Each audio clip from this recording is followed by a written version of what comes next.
Hello and welcome to MPPSC Adda. I hope you all are doing well and now you have started your preparation for the mains examination. आपका exam हो चुका है, अब आपको ये decide करना है कि प्रीलिम्स के बाद हम क्या करें। ठीक है, तो ये वीडियो एक शॉर्ट डिस्कशन रहेगा जिसमें हम देखेंगे कि प्रीलिम्स के बाद हमें क्या करना चाहिए और कहीं हम ऐसा तो नहीं कर रहे कि हम अपने आप को ही चीट कर रहे हों, अपने करियर के साथ ही हम खिलवाड़ कर रहे हो एक प्रॉपर स्ट्रेटेजी को फॉलो ना करते हुए। तो ये इसके अलावा हम देखेंगे कि एमपीपीएससी के सिलेबस में क्या क्या दिया हुआ है, मेंस में कितने मार्क्स का होता है और इसके अंदर जो अलग अलग यूनिट्स दी हुई हैं और जो हमें एक भ्रांति रहती है जनरली बच्चों को कि हमने प्रीलिम्स में तो हिस्ट्री भी पढ़ा हुआ है, ज्योग्राफी भी पढ़ा हुआ है, पॉलिटी भी पढ़ा हुआ है, तो हम मेंस का भी आराम से कर लेंगे क्योंकि हमने प्रीलिम्स में ये सब पढ़ा हुआ है। तो उसको भी हम क्लैरिफाई करेंगे कि किस तरीके से बच्चे बार बार नुकसान में आते हैं और किन के लिए ये वीडियो इंपॉर्टेंट है। यहाँ पे हम देखेंगे कैटेगरी अलग अलग एस्पिरेंट्स की है, उसके बारे में डिस्कशन होगा। थोड़े से पेपर्स भी देखेंगे किस तरीके के क्वेश्चंस आ रहे हैं और जो कॉमन मिस्टेक्स एस्पिरेंट करते हैं वो डिस्कस करते हुए फिर मैं आपको दिखाऊंगा भी कि किस तरीके से स्टूडेंट्स अभी भी क्या क्या मिस्टेक्स कमिट करते हैं। ये अभी जो टेस्ट सीरीज चल रही है, जो बच्चों को ने इंटरव्यू दिया हुआ है, उनकी भी टेस्ट कॉपी आपके साथ हम थोड़ा बहुत डिस्कस करेंगे ताकि आप उनकी गलतियों से भी कुछ सीख सकें। राइट, तो आप एक बार ध्यान रखिए कि ये वीडियो है, हो सकता है इसमें कुछ लोगों को बातें मेरी चुभें या अच्छी नहीं लगें, but being a mentor, being a faculty, ये मेरी ड्यूटी है कि मैं आप लोगों को एक मिरर, आपका एक आईना दिखा दूं ताकि आप सही समय पे अपने जीवन में एक सही निर्णय ले सकें। तो चलिए शुरू करते हैं अपना वीडियो। सबसे पहले आपको पता होगा कि एमपीपीएससी का जैसे ही प्रीलिम्स होता है उसके बाद बच्चे अधिकतर वेट करते हैं रिजल्ट का। राइट, कुछ बच्चे ये सोचते हैं कि मुझे कब शुरू करना है मेंस का, मैं वेट करता हूँ पहले रिजल्ट का। तो उसके पहले हमें ये देखना है कि एमपीपीएससी मेंस के सिलेबस में है क्या क्या, ताकि आप ये जान सकें कि आपको कितना टाइम लगेगा उसे प्रिपेयर करने के लिए। तो यहाँ पे अगर आप देखें तो टोटल 6 पेपर हैं, यहाँ देख सकते हैं पेपर 1, पेपर 2, पेपर 3, 4, 5 एंड 6। और पेपर 1 में भी 2 पार्ट है, part A part B. Paper 2 में भी पार्ट ए पार्ट बी है और 3 में साइंस एंड टेक्नोलॉजी है और फिर 4th में साइकोलॉजी, एथिक्स और पब्लिक एडमिनिस्ट्रेशन है। पेपर 5 है आपका सामान्य हिंदी और 6 है निबंध लेखन और प्रारूप लेखन। राइट, अभी आप स्किप मत करिएगा जिनको ये पता था कि क्या क्या है, क्योंकि हम ये डिस्कस करने वाले आगे। जैसे पार्ट ए में आपको हिस्ट्री दिया हुआ है, इसके साथ एमपी की हिस्ट्री भी आ जाएगी और इंडियन हिस्ट्री भी है यहाँ पे। राइट, ये दोनों चीज़ें आपको आती हैं, आपने प्रीलिम्स में पढ़ रखी है। ज्योग्राफी भी वैसे ही है, एमपी की ज्योग्राफी और इंडियन ज्योग्राफी भी है और इसके साथ साथ यहाँ पे वाटर एंड डिजास्टर मैनेजमेंट भी है यहाँ पे। राइट, ये 5 यूनिट यहाँ पे हो जाएंगी टोटल।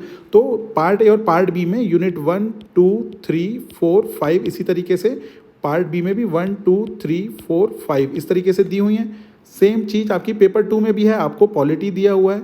ठीक है, बच्चों को ये रहता है कि उन्हें सारी पॉलिटी की चीज़ें आती हैं, बट इसके अलावा भी यहाँ पे कुछ चीज़ें दी हुई हैं पार्ट ए में, जैसे कि पब्लिक एडमिनिस्ट्रेशन है, पॉलिटिकल थिंकर्स है, वो भी आपको यहाँ पढ़ना पड़ेगा। यूनिट 5 में पबैट दिया हुआ है।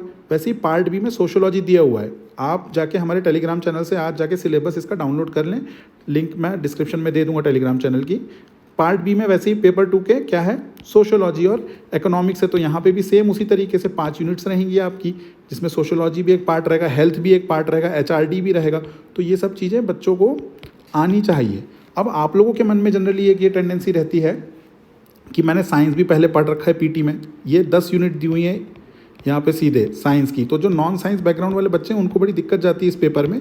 मेंस में वो कुछ भी नहीं कर पाते। प्रीलिम्स में तो चलिए वो छोड़ के चले जाते हैं कि 2-3 क्वेश्चन छोड़ भी देंगे तो कुछ नहीं होगा, बट मेंस में उनका फिर यहाँ पे पेपर रुकता है। ठीक उसी तरीके से फिर एथिक्स का पेपर है, यहाँ पे आंसर राइटिंग बहुत ज़्यादा इंपॉर्टेंट हो जाती है, क्योंकि यहाँ पे भी बना बनाया कुछ नहीं मिलेगा आपको बहुत सारी चीज़ें समझ के लिखनी पड़ती हैं जब केस स्टडीज़ की बात होती है। राइट, उसी तरीके से फिर हिंदी रहेगा। हिंदी में भी आप देखेंगे 8 बुलेट दी हुई हैं अलग अलग। राइट, तो वो आपको सब पढ़ना पड़ेगा। फिर निबंध भी होगा, वहाँ पे भी 2 निबंध आपको लिखने हैं, या फिर वहाँ पे प्रारूप लेखन भी आता है, लेटर राइटिंग भी आती है। तो ये सारी चीज़ें मिला के आपका 1400 मार्क्स का आपका मेंस अगर होता है। और टोटल यूनिट कितनी हो जाएगी आपकी, जीएस की 35 यूनिट होती है। उसके अलावा आपको हिंदी भी पढ़ना है और निबंध लेखन भी करना है। अब एक टॉपर बनने के लिए आपको क्या ज़रूरी है कि इन सब 35 की 35 यूनिट में आपका एक अच्छा होल्ड होना चाहिए। आपको सिर्फ एक कॉमनर की तरह से एवरेज नॉलेज होगा तो आप टॉपर तो नहीं बन पाएंगे, आप भी जानते हैं। एसडीएम की पोस्ट आपको चाहिए, वो पोस्ट बहुत कम होती है। राइट, जनरल कैटेगरी तो और कम हो जाती है।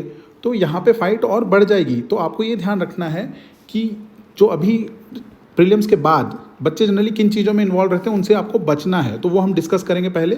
जैसे कि आप देख सकते हैं कि आप लोग इनमें से कोई एक कैटेगरी में होंगे अभी। ठीक है, टाइप्स ऑफ एस्पिरेंट में देखिए, scoring very high in the prelims examination such as 80+ questions correct. Second category का स्टूडेंट होगा जो बॉर्डर लाइन पे, और थर्ड जो बहुत कम स्कोर कर रहा होगा। Right, scoring very low in your examination as per the expected cut off. अब देखिए क्या होता है, हर कोई इंसान यहाँ पे अलग अलग थॉट प्रोसेस में अभी इंगेज होगा। जिसका 80 से ऊपर आ रहा है, या तो उसमें से कोई होगा जो स्टार्ट कर चुका होगा आंसर राइटिंग को, राइट, उसने बिना टाइम वेस्ट किया आंसर राइटिंग शुरू कर दी होगी। कुछ इसमें से होंगे जिन्होंने पहले नोट्स नहीं बनाए होंगे, तो वो अभी अपने मेंस के नोट्स प्रिपेयर कर लेंगे और उसके बाद आंसर राइटिंग शुरू करेंगे, राइट। अब उसके बाद कुछ लोग ऐसे होंगे जो 80+ आने के बाद भी अभी भी वेट कर रहे होंगे कि let the result come then I will start answer writing, क्योंकि एमपीपीएससी टाइम पे पेपर नहीं कराता है, तो हो सकता है कि मुझे और टाइम मिले तो मैं बाद में देख लूँगा। फिर उसके बाद आते हैं बॉर्डर लाइन वाले केस। वो कुछ नहीं, वो सिर्फ डिस्कशन पे ही टाइम वेस्ट करते रहते हैं कि कट ऑफ क्या जाएगा क्या नहीं जाएगा। मल्टीपल वीडियोस देखेंगे, मल्टीपल एनालिसिस को सुनेंगे, जहाँ से उनका एक हाथ क्वेश्चन सही हो जाएगा वो उसका वेट करते हैं और उसको ऐड करके मन को सांत्वना देते हैं कि हाँ मेरा अब 75 हो गया, मेरा 76 स्कोर हो गया है। वो उसमें टाइम वेस्ट करते हैं। और जो बच्चे एक्सपेक्टेड कट ऑफ से वैसे ही बहुत लो हैं, जिनको पता है कि उनका 68 69 का स्कोर है जनरल कैटेगरी से, तो वो क्या करते हैं, या तो वो अभी आराम से फिर से प्रीलिम्स की बिल्कुल जोश में कि मैं प्रीलिम्स की तैयारी करूंगा, वो इसमें लग जाते हैं और उनका मेंस का जो प्रिपरेशन है वो छूट जाता है। जब भी अगली बार प्रीलिम्स क्लियर करेंगे फिर वो मेंस में रुकेंगे, क्योंकि जो 35 यूनिट्स है वो कंप्लीट नहीं कर पाएंगे, क्योंकि इनके ना तो नोट्स तैयार हैं ना इन्होंने नोट्स को याद किया है। तो सबसे पहला टास्क तो बच्चों का ये होता है कि उनके पास सारी चीज़ों के नोट्स होने चाहिए प्रिपेयर्ड, उसके बाद उनको मेमोराइज करना, फिर उसके बाद आंसर राइटिंग करना। तो ये एक लंबा प्रोसेस है और जबकि आपको टॉप करना है, ठीक है। अभी हम बात उनकी नहीं कर रहे हैं, कई बच्चे ऐसे हैं बेचारे जो बहुत मेहनत किए हैं बार बार बट मेंस अच्छे से नहीं पढ़ पाए, टाइम यूटिलाइज नहीं किया था शुरू में फ्रीली, तो 5 या 6 बार से बच्चे प्रीलिम्स क्लियर करके बार बार मेंस लिख रहे हैं। तो हम वो भी अब देखेंगे। अब जैसे कि आप लोगों को ये लगता है कि आपने हिस्ट्री, ज्योग्राफी, पॉलिटी और इकोनॉमी पढ़ रखा है प्रीलिम्स में और आप प्रीलिम्स से के नॉलेज से इनके आंसर लिख सकते हो, तो एक बार जरा इन क्वेश्चंस को आप देख लीजिए बहुत ध्यान से, ठीक है। बालाथल कल्चर पूछा है यहाँ पे, what is Balathal culture, describe it's main features, ठीक है। अब इस टाइप के क्वेश्चंस आते हैं। ये आपका 6 मार्कर है, ये 2020 का क्वेश्चन पेपर है, उससे निकाला हुआ है सीधे क्वेश्चन, ठीक है। तो अब इसका आंसर आपको लिखना है। तो अब ये आपने प्रीलिम्स में कितना ही पढ़ा होगा, इसके कितने फीचर्स आपको याद हैं, ठीक है। तो वो आपको बुलेट पॉइंट्स में याद करना पड़ेगा या लिखना पड़ेगा कि वी एन मिश्रा ने 1962-63 में इसको डिस्कवर किया था और फिर ये एक आहर, लिखते जाइए मैं किस तरीके से लिख रहा हूँ, ये आहर बानस कल्चर है जो कि कहाँ लोकेटेड है, लोकेटेड इन राजस्थान। और ज़्यादा डीप में लिखना है तो उदयपुर भी आप लिख सकते हैं, उदयपुर डिस्ट्रिक्ट में है ये। अब फिर पूछा है कि इसके फीचर्स क्या हैं, तो अब इसके फीचर्स आप अलग से लिखोगे। फीचर्स तो आपको वो अलग से लिखना है। फीचर्स में क्या क्या लिख सकते हैं आप, जैसे कि यहाँ पे वेल फोर्टिफाइड सेटलमेंट था, राइट। एक यहाँ पे बिल्डिंग थी जिसमें कि 11 रूम थे, ये आप कैटेगरिकली लिखेंगे इसमें। तो एक फीचर ये बता दिया, दूसरा ये बता दिया।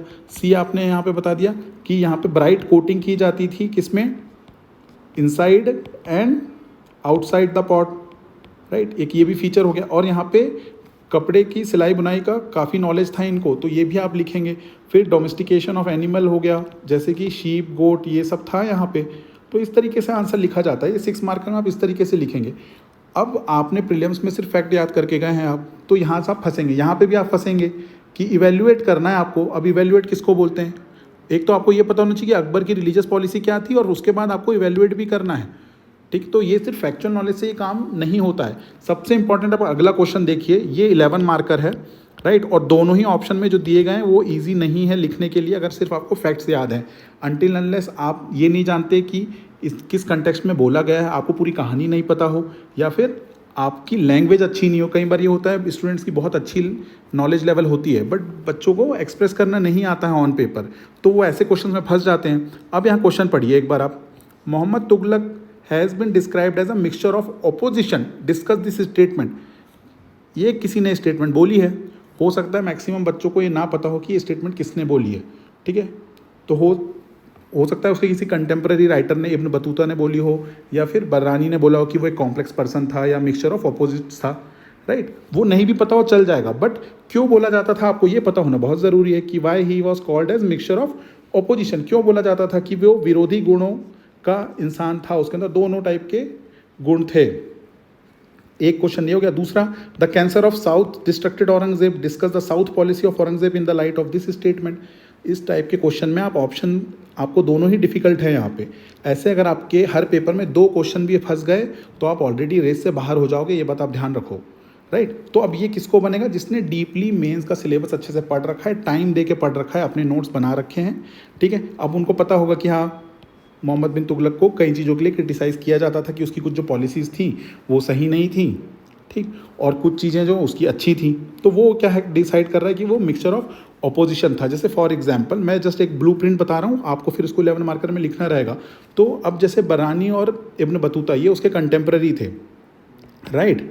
बरानी एंड इब्न बतूता उसके कंटेम्प्रेरी थे और इन्होंने ही कहा था कि ये कॉम्प्लेक्स नेचर का इंसान है और इसकी जो पर्सनैलिटी है वो मिक्सचर ऑफ ऑपोजिट्स है। मिक्सचर ऑफ ऑपोजिट मतलब कि दो विरोधाभास चीज़ें उसके अंदर देखने को मिलेंगी।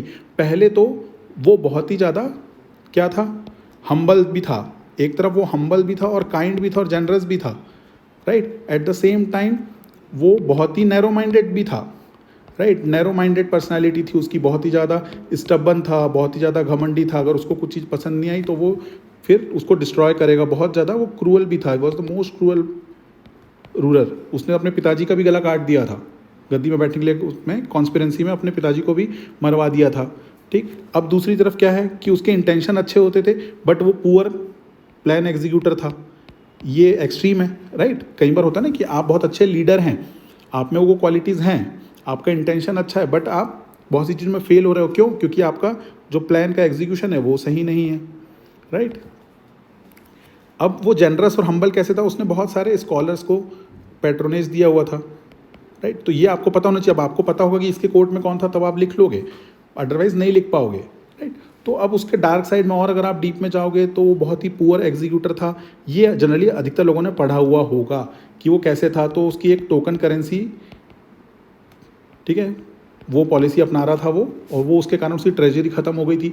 फिर इसने क्या किया था, बहुत ज़्यादा टैक्सेशन लगा दिया था फेमाइन के टाइम पे, तो वो एक गलत पॉलिसी थी। फिर इसने ही change the capital from Delhi to Daulatabad. अब ये आपने प्रीलिम्स में पढ़ा होगा कि दिल्ली से दौलताबाद किसने चेंज किया था कैपिटल को, बस आपको इतना ही पता था, बट उससे ये आंसर नहीं निकलेगा, ठीक है। तो ये भी आपको ध्यान रखना है, इस टाइप की चीज़ें। फिर सबसे इंपॉर्टेंट चीज़ें, वो इतना ज़्यादा पुअर था अपने प्लान को एग्जीक्यूट करने में कि इसने पहले सोचा था कि मैं जाके सेंट्रल एशिया में कब्जा कर लूँगा, ठीक है। उसके लिए इसने बहुत बड़ी आर्मी खड़ी कर दी और उनको 1 साल का एडवांस सैलरी भी दे दिया सबको, और बाद में ये प्लान उसने एग्जीक्यूट ही नहीं किया।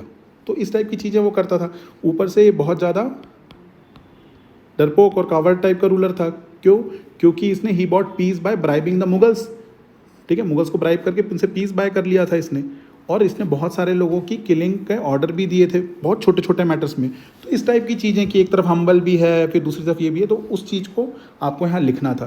तो इस तरीके की चीज़ें वहाँ लिखनी होती हैं। तो अब आप मुझे बताइए, अगर जिनको ये लगता है कि वो प्रीलिम्स के नॉलेज से मैनेज कर लेंगे हिस्ट्री जोग्राफी, तो वो नहीं कर पाएंगे। अभी आपको समझ में आएगा और मैं आपको एग्जाम्पल्स दूंगा अभी आगे भी।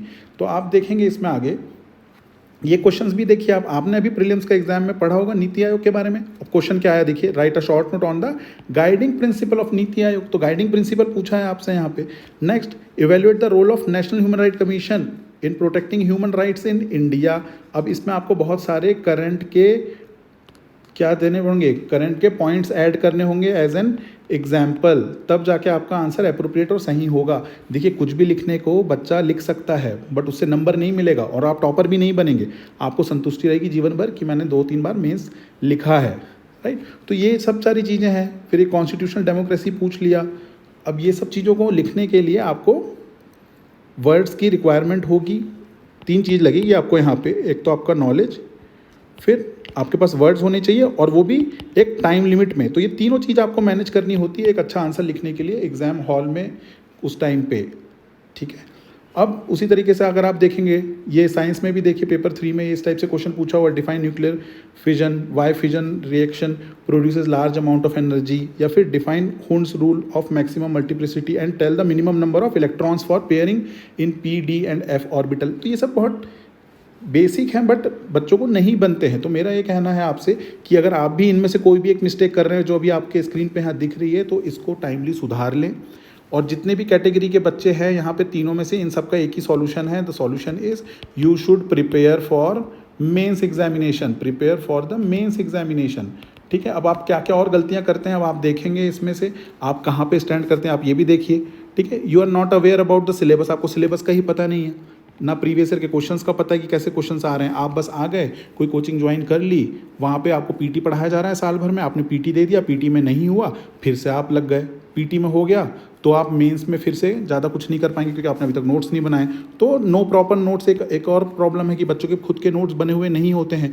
सिर्फ प्रिंटेड नोट्स से काम नहीं होता है, आपको खुद अपने नोट्स बनाने ही होंगे। जो टॉपर होते हैं वो सबके पास नोट्स होते हैं। दूसरा एक बड़ा एंगल है कि आप टाइम वेस्ट बहुत करते हैं। हमें कितने मैसेज अभी तक आ रहे हैं एग्जाम को, कितना 6 दिन होने को आ गया कि कट ऑफ कितना जाएगा, क्या जाएगा। तो वो लंबे समय तक इन सब चीज़ों पे डिस्कशन ना करें आप, और अपना टाइम वेस्ट ना करें। और जो क्रूशियल टाइम होता है ना प्रीलिम्स और प्रीलिम्स के रिजल्ट के बीच का, वो भी एक डिसाइडिंग फैक्टर हो जाता है, क्योंकि बच्चे कहीं टाइम वेस्ट कर देते हैं इस बीच में कि होगा कि नहीं होगा, बाद में पढ़ लेंगे, एमपीपीएससी तो अभी रिजल्ट नहीं निकालने वाला। तो ये सब काम दूसरों के लिए छोड़ दीजिए। यूट्यूब में बहुत सारे ऐसे लोग हैं जो बिल्कुल एमपीपीएससी के नोटिफिकेशन आते से आपको आके सारी जानकारी दे देंगे। तो ये विश्लेषण उनके लिए छोड़ दीजिए थोड़ा बहुत, और अपना पढ़ाई में ध्यान दीजिए। ठीक। पुअर कंसोलिडेशन ऑफ नॉलेज, ये बहुत ज़्यादा बड़ी प्रॉब्लम है जो हम एस्पिरेंट्स में देखते हैं, जो टेस्ट सीरीज़ भी ज्वाइन किए हुए हैं, हमारे स्टूडेंट्स हैं जो इंटरव्यू दे रहे हैं।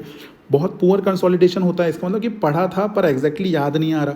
प्रीलिम्स में तो आप टिक कर देते हैं, देख के बबल भर देंगे, बट मेंस के लिए आपको सारा चीज़ याद होनी चाहिए। तो वो एक दिक्कत वाली बात हो जाती है कि पहले याद भी करो, फिर उसको दिमाग में भी बैठा के रखो, फिर समझो भी, और उसको एग्जाम में लिखो भी, वो भी लिमिटेड वर्ड्स में।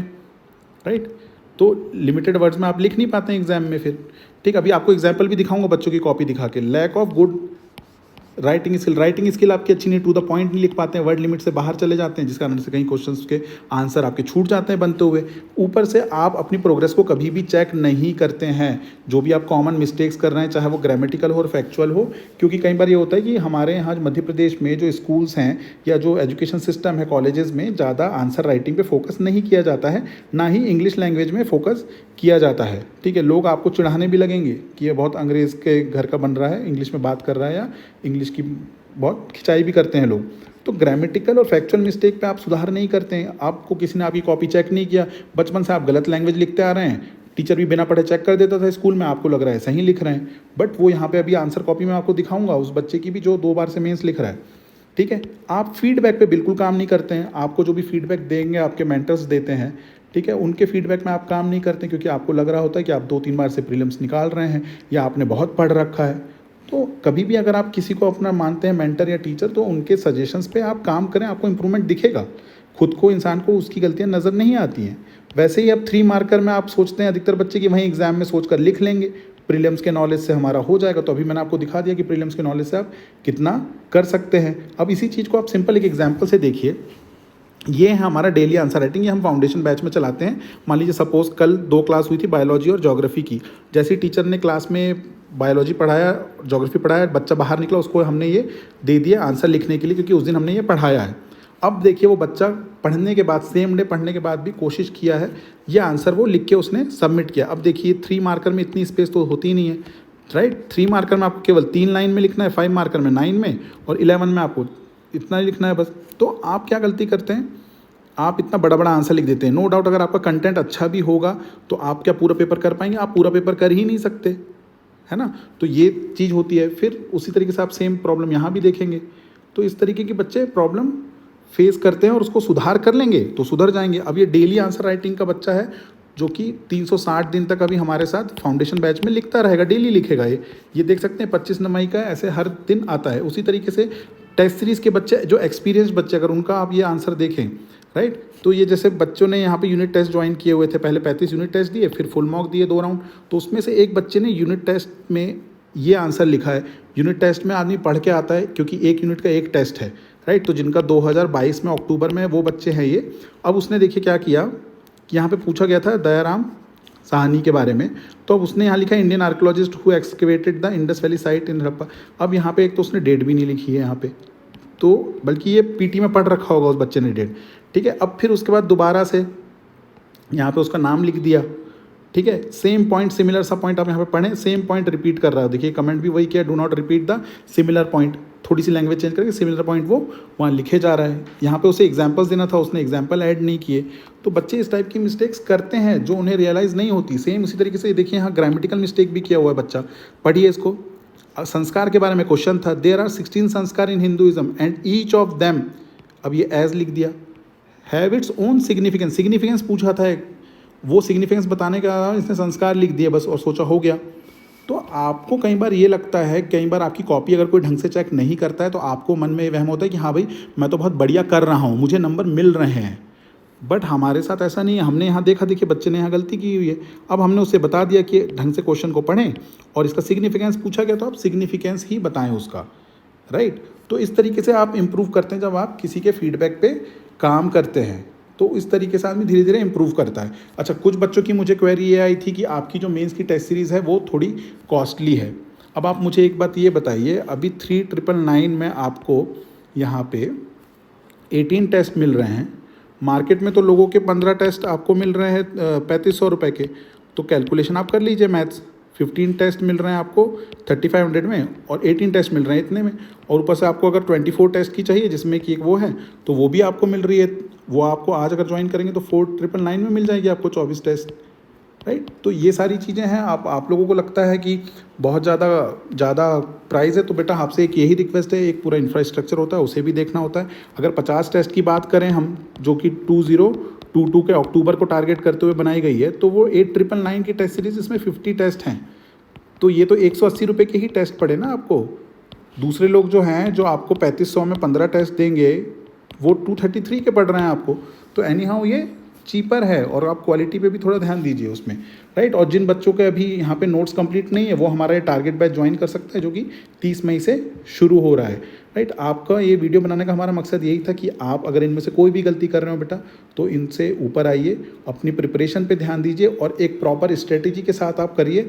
इस तरीके से अपने आप को धोखा मत दीजिए, इसको अपने आप को धोखा देना ही बोला जाता है, इसे हम बोलते हैं प्रज्ञा अपराध। हमें पता होता है कि हम गलत कर रहे हैं मगर फिर भी हम करते जाते हैं, राइट। तो आपको बस ये करना है कि मेंस के पूरे नोट्स आपको रेडी बना लेने हैं, चाहे आपको प्रीलिम्स में हो रहा हो चाहे ना हो रहा हो, और उसके हिसाब से आगे अपनी प्रिपरेशन को मोड़ देते रहना है, राइट। तो पहले आप सबसे पहले तो नोट्स बनाएं, नोट्स बनाने के बाद उसको याद करें, मेमोराइज़ करें, और मेमोराइज़ करने के बाद उसको लिखें, और लिखने के बाद कोशिश करें कि वो सही टाइम पे आप लिख पाएँ, तब जाके आपका पूरा एक साइकिल कंप्लीट होता है। उसमें भी फिर आपको compete करना है उन लोगों से जो बार बार इंटरव्यू दे रहे हैं, मेंस दे रहे हैं, या फिर जो ऑलरेडी सिलेक्टेड हैं। तो कंपटीशन टफ है, थोड़ा सा स्ट्रेटेजिकली चलिए और मेहनत करते रहिए, वेट मत करिए रिजल्ट का, ये मत सोचिए कि जिस दिन प्रीलिम्स क्लियर होगा उस दिन के बाद से मैं मेंस पढ़ूंगा, राइट। तो इन सब चीज़ों को आप फॉलो करिए। Thank you very much, have a good day, good luck.